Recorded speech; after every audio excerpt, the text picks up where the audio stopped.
Tere, kallid siinviibijad ja kõik, kes loodetavasti massiliselt on meie Facebooki lehel vaatamas meie aastanäituse avamist. Täna siis pidulikult tõepoolest avame näituse, mis kannab pealkirja Sõnakas ja auahne, Tammsaare Judith 100. Ja 1921. aasta kevadel, täpselt 100 aastat tagasi, ilmus siis tõepoolest Tammsaare esimene näidend. Ega ta neid palju ei kirjutanud, trükis ilmuski tal ainult 2 näidendit, seesama Judith ja 1936. aastal teine näidend Kuningal on külm. Seevastu enne Judithit ta enda sõnul oli päris palju juba nooruspõlves koolipoisina igasuguseid näidendeid kirjutanud, draamavormi vastu suurt huvi tundnud, aga ükski neist ei ole säilinud nendest näidenditest ja kui päris aus olla, siis ka Judith näidendina on tugevam ikkagi tekstina, et lavastusena paneb ta ikkagi lavastajad päris palju nuputama, et kuidas neid pikki dialooge, pikki monolooge siis nagu kuulajale sobivalt lahendada. Ja seetõttu meie esimene üleskutse nagu alati on, kõigepealt loomulikult tulge külastama meie näitust, aga seejärel kohe, enne või pärast, lugege läbi näidend Judith, sest see on tõesti lugemisnäidend ja ta on jätkuvalt väga intrigeeriv. Tammsaare ise alustas selle näidendi kirjutamist juba 1917. aastal, aga ta tõuke sai veelgi varem. Kuskil 1910. aasta paiku, kui ta luges teise kirjaniku näidendit, mis kandis samuti pealkirja Judith, see oli Friedrich Hebeli näidend ja talle see ei meeldinud.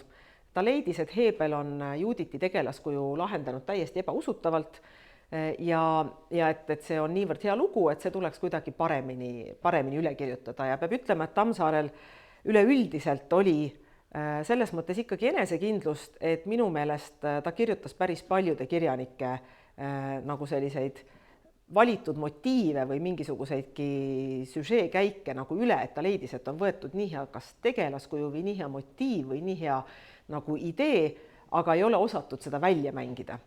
Ja päris mitme teose puhul võib tegelikult näha, et ta on need üle kirjutanud ja nii mõnegi kirjaniku enda kohta, näiteks Knut Hamsun ja mõnigi teine, kelle kohta ta on ka ise öelnud, et ta on neist üle kasvanud, nii et meil pole ka põhjust arvata, et Tammsaare Judith oleks kuidagi tavaline tõlgendus sellest piibli apokrüüfist, mis siis kirjeldab lugu sellest, kuidas üks rikas lesknaine läheb vaenlase leeri, võrgutab ära vaenlase väepealiku, raiub tal pea maha ja päästab seeläbi oma kodulinna hukust ja hävingust.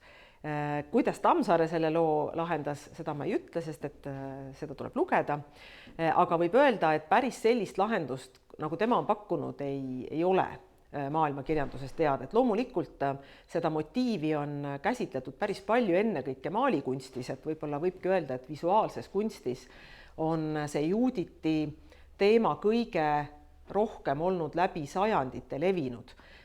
Ja eriti moodi läks see Judith kuskil seal 19. sajandi teises pooles või lõpus, 20. sajandi alguses ja sajandi vahetusel, kui põimusid ühte nagu kõik sellised femme fatale'i või sellised saatusliku naise kujud, et Judith ja Salome ja Delilah ja Kleopatra ja Lilith ja kõik sellised nagu ohtlikud naised, kes siis tõepoolest tõid kaasa mehe surma, et Salome siis Ristja Johannese ja Judith Olivernese, need on kõige tuntumad lood või sellised tõlgendused või ka kujutised siis 19. sajandi ja 20. sajandi algusest, aga kirjanduses ikkagi ka see Judithi motiiv oli juba keskajast pidevalt esil ja see on päris huvitav on näha, kuidas siis seda Judithit on läbi aastasadade tõlgendatud, et kord on teda ikkagi nähtud sellise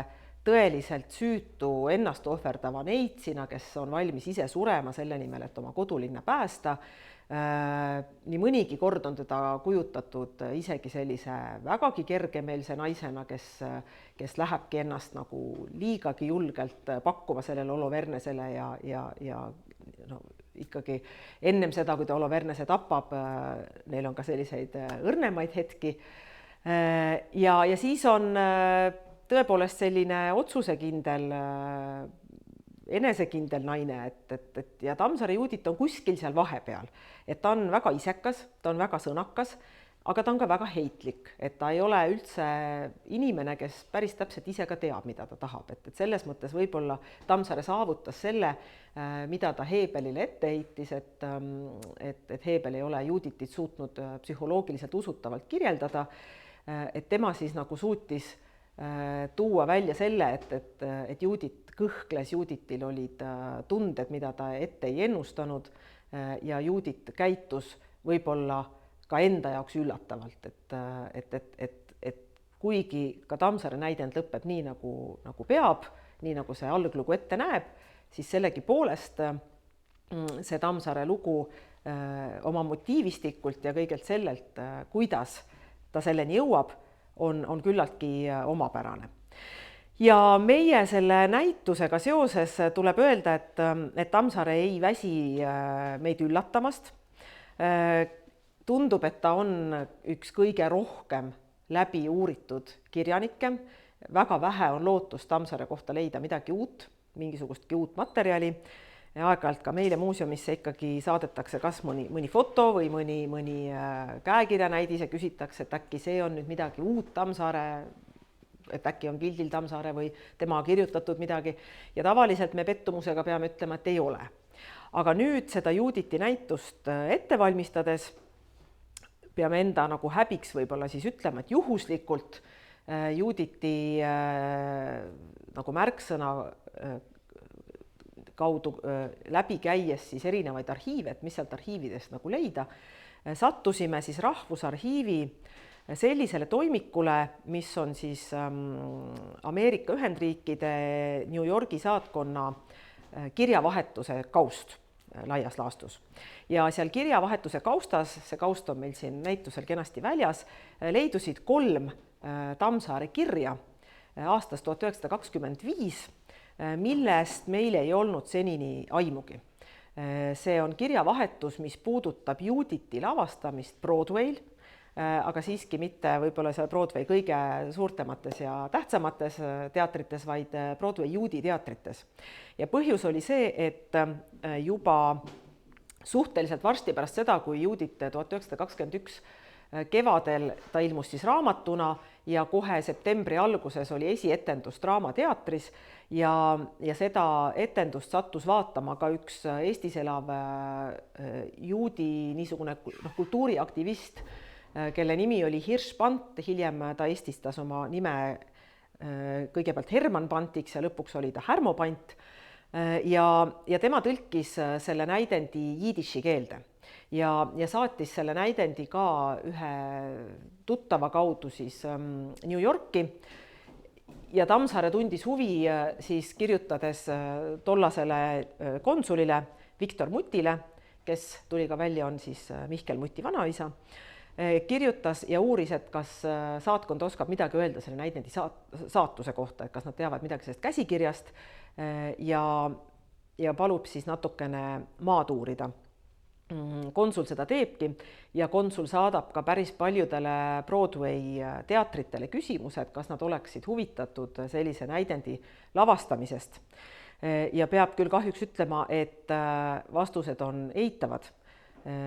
Ja üks niisugune suur küsimärk jääb kogu sellest kirjavahetusest ka üles, sest et Tammsaare kirjutab seal ühes kirjas, et Euroopas on tuntud siis näidendi lavastamise vastu huvi, aga nad on otsustanud, et nad ei anna selleks nõusolekut ja proovivad õnne Ameerikas. Ja miks nad loobusid nagu nendest võimalusest siis pääseda Euroopa näitelavadele selle Juditi näidendiga, see jääb ilmselt veel mõneks aastasajaks saladuseks, siis tulevased Tammsaare uurijad võib-olla kunagi saavad siis selle vastuse teada, et meie leidsime praegu need kirjad, mille üle me oleme väga rõõmsad, need on meie jaoks väga suur avastus ja me oleme äärmiselt tänulikud Rahvusarhiivile, kes väga lühikese etteteatamisega olid nõus meid usaldama ja selle toimiku meile siia näitusele välja andma. Ja nüüd ma võib-olla jõuangi selle avamise piduliku osani, milleks on alati ka tänamine. Ükski näitus ei sünni ju lihtsalt niisama. selleks on tavaliselt väga paljude inimeste töö taga ja üks vältimatumaid inimesi iga näituse puhul on selle näituse kujundaja. Ja meie oleme aastaid suurepärast koostööd teinud sellise kujundajaga nagu Katre Rohumaa, kes on ka selle näituse jällegi teinud imeilusaks. Nii et me kohe südame rõõmuga kutsume teid kõiki seda vaatama, nii et aitäh, Katre! Tänan!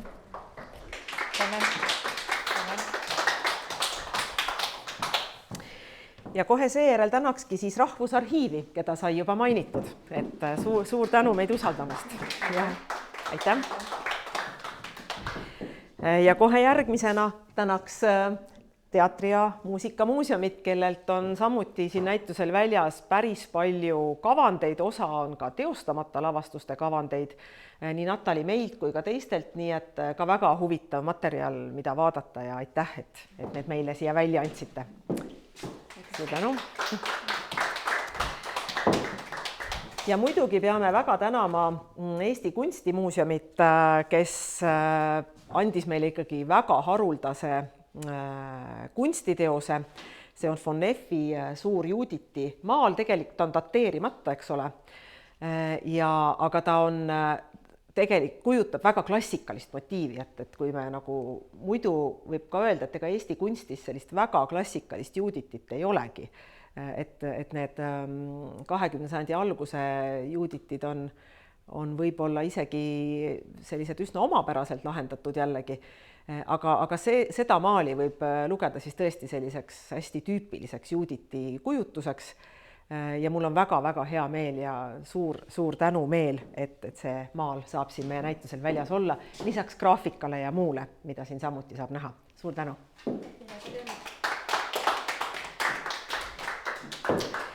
Ja tänada tahame ka Eesti Kirjandusmuuseumit, kes andis meile välja Tammsaare isikliku käega tehtud parandused Juuditi teise trüki jaoks, mida siin saab näha, ja samuti mõningaid kavandeid ja käsikirju ja muidugi tahame tänada ka meie häid ehitusmehi, kes kogu selle asja siin pidid püsti panema ja jällegi täitma kõiki meie soove, mis vahel on ebarealistlikud, aga huvitaval kombel ikkagi lõpuks realiseeruvad. Nii et ka nendele suur tänu. Ja sellega me siis kuulutame näituse avatuks. Alates homsest on kõik seda näitust vaatama oodatud. Hea uudis on ka see, et homme on lastekaitsepäev. Juuditisse see absoluutselt kuidagi ei puutu, aga see puutub lastesse, kes on kuni 18 aastat vanad ja saavad muuseumisse sel puhul tasuta sisse. Nii et tasub kohe terve perega tulla ja ka oma võsudele siis tutvustada seda kuulsat Juuditi lugu ja seda, et meil on olemas sellest ka väga originaalne oma algupärane tõlgendus siis Tammsaare poolt. Aitäh kuulamast, aitäh tulemast, olete kõik oodatud!